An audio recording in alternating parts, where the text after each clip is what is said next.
हो, काय नेमकं आज आंदोलन होणार आहे? कशी दिशा ठरणार आहे?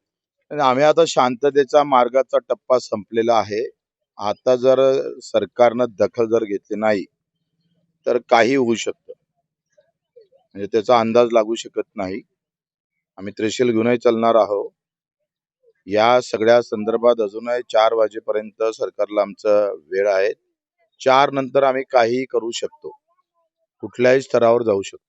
भाऊ, जिल्हा पातळीवरच्या ज्या समस्या होत्या, बहुतांश समस्या सुटलेल्या आहेत. आता शासन स्तरावर नेमके काय मागणी आहे? शासन स्तरावरच्या कर्जमाफीच्या संदर्भात रेग्युलर कर्जदार आहेत त्याचा विषय आहे.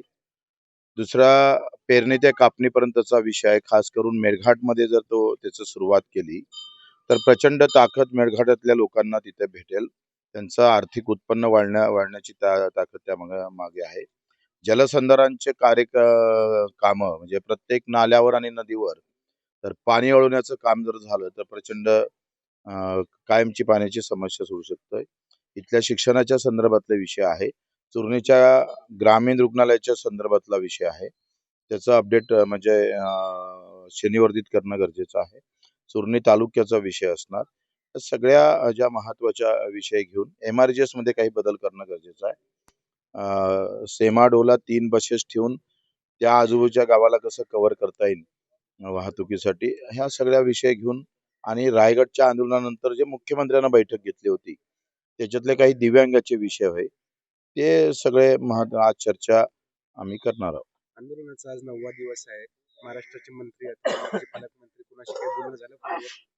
पालकमंत्री मला वाटते बावनकुळे ते इराणच्या युद्धात व्यस्त आहे. त्यांना इकडे वेळ भेटला नाही. मला असं वाटतं का एवढा निर्दयी माणूस मी अजूनही आयुष्यात पाहिला नाही. पालकमंत्री असताना साधा एखादा फोन, त्याची विचारपूस, त्यांना असं वाटतं इथला आदिवासी, इथला गवळी समाज, इथला भलई समाज मेला तरी चालते, यांना आंदोलन करू द्या, यांच्यावर गुन्हे दाखल करा, अशी एकंदरीत भूमिका पालकमंत्र्याची दिसते.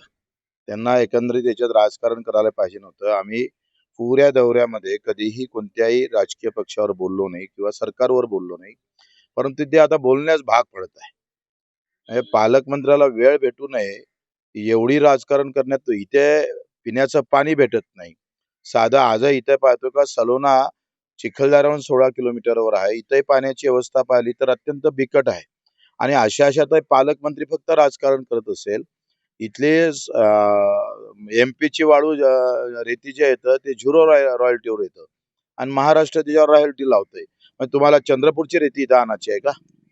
पालकमंत्र्याला वेळ भेटू नये याचंच नवल वाटतं. त्यांना असं वाटतं का मेळघाटवाले मेले का जिवंत राहिले का? अरे त्यांनी तुम्हाला 1,40,000 मतं देऊन निवडून दिलाय तुमचा आमदार. लाज वाटायला पाहिजे ना थोडी तरी.